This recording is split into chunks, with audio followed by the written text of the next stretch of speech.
7:26 minutos de la mañana en territorio ecuatoriano. Saludamos a esta hora en el puerto pesquero de Manta, Andrea Bernal. Andrea, un buen día y como lo decía Ruth, la ausencia de lo básico comienza a desesperar, a irritar a la población de esta localidad que parece estar como en una zona de guerra.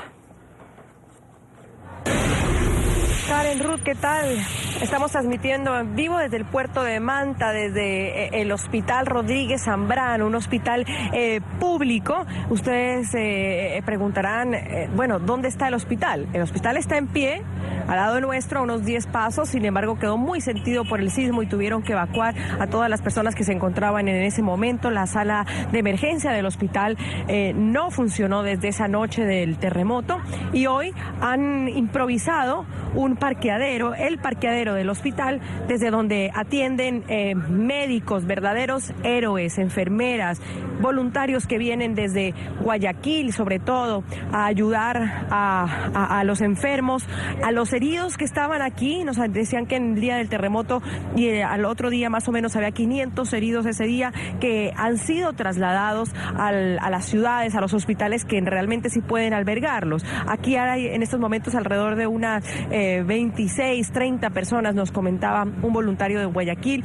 que realmente son cosas menores, por suerte están atendiendo un parto más atrás, personas con gastroenteritis que se han enfermado justamente por el agua, niños con picaduras de mosquitos, afecciones intestinales, pulmonares, es decir, la medicina a la que hay que atender el día a día la están atendiendo aquí, como les decía, esta verdadera gente, héroes que están poniendo el pecho y en este lugar improvisado. Yo creo que las imágenes hablan por sí solas de cómo están este hospital, el público, y el otro del Instituto Ecuatoriano de Seguridad Social, el IES, que está en las mismas condiciones, solo que el hospital está la mitad rajado totalmente y también han tenido que improvisar en un parqueadero.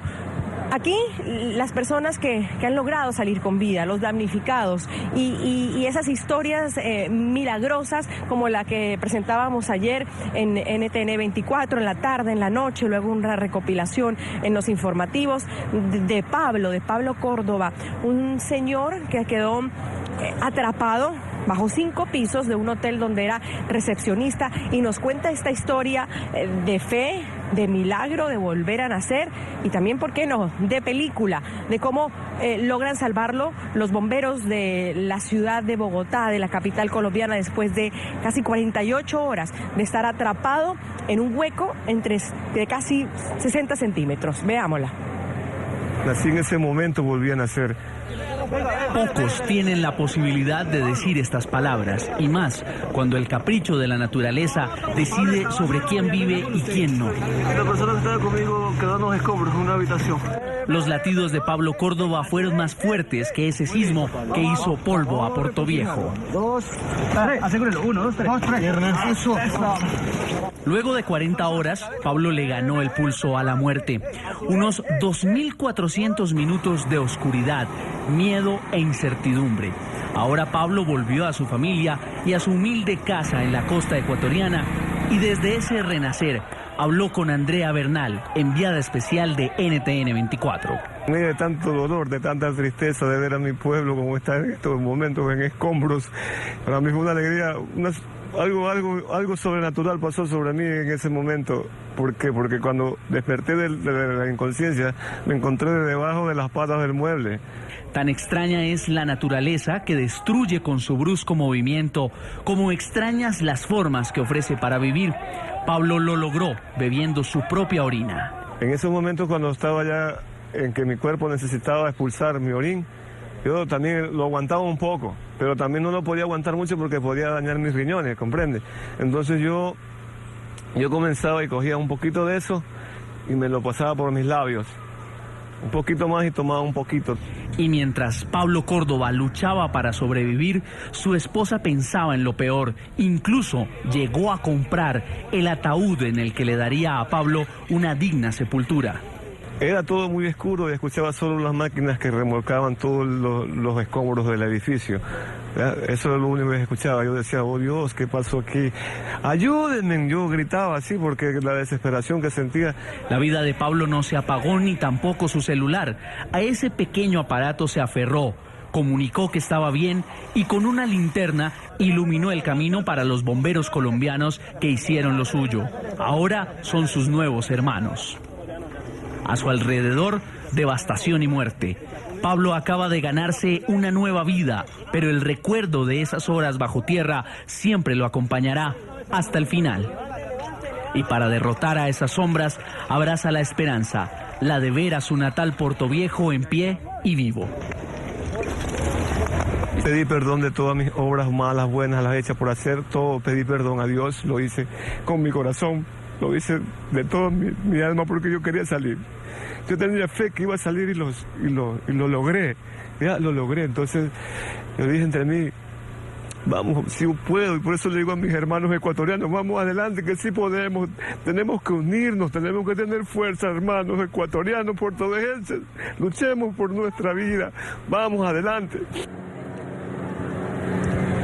Esa es la impactante historia de Pablo, que nos abrió las puertas de su humilde hogar en un caserío muy cerca de Portoviejo, otra ciudad que parece que le haya caído una bomba encima. Es la capital de Manabí, la provincia más afectada en estos momentos. Recordemos las emergencias económicas que el presidente Correa ha expuesto en la noche de ayer, un incremento al IVA, al impuesto del valor agregado, donaciones de un día de sueldo a los que reciban desde $1,000 hasta $5,000, un 3% adicional a las utilidades. Y aunque el país, Rudy y Karen, han estado unidos en torno a lo que ha sucedido, la política se ha dejado de lado, la polarización que el Ecuador sufre desde hace unos años políticamente. Anoche se ha revivido en redes sociales, se ha revivido entre los ciudadanos que se cuestionan las medidas del presidente en torno a si son los mismos ciudadanos los que tendrán que pagar por esta crisis, por este terremoto. Incluso dicen, bueno, y los ciudadanos de Manabí y Esmeraldas también lo van a hacer. En realidad no hay claridad sobre eso. Y hay quienes preguntan, ¿y cuál es el ahorro del gobierno? ¿De dónde viene? Son preguntas que nacen de los ciudadanos, que nacen también pues de la oposición en torno a las medidas de emergencia que el presidente del Ecuador ha dictado, alrededor de más impuestos. Eso por un lado. Lo otro, lo que se está necesitando aquí en un hospital improvisado como este, nos comentaba un voluntario de Guayaquil, medicinas, frazadas, agua también en los hospitales, porque la emergencia es muy compleja cuando pasan los días. Primero, la primera etapa, salvar a las personas que están bajo los escombros. Han pasado 96 horas y el tiempo apremia. Algunos rescatistas, que son los que más tienen fe, dicen que se pueden esperar incluso hasta 8 días. Sin embargo, ya hay maquinaria en algunas zonas de desastre trabajando.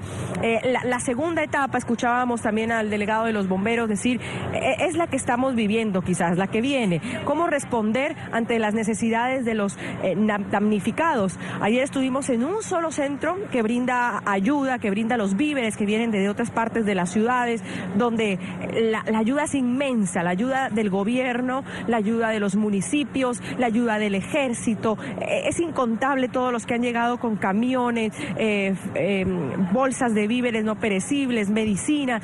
El problema es cómo repartirlas, de qué manera se está haciendo esta repartición, si están llegando realmente a los lugares que deben llegar y cómo la gente está teniendo acceso a ellas.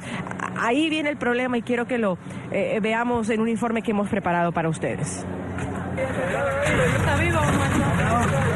Impacientes y cansados, pero aún con esperanza, familiares de los desaparecidos continúan su búsqueda. La estadística muestra que después de 72 horas la probabilidad de encontrar gente con vida disminuye de manera importante.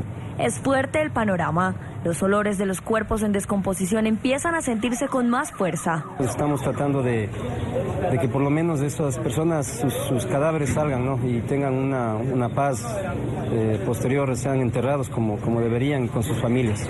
La contaminación es evidente. El polvo sumado a las altas temperaturas y las plagas que atraen los cadáveres se suman a la tragedia.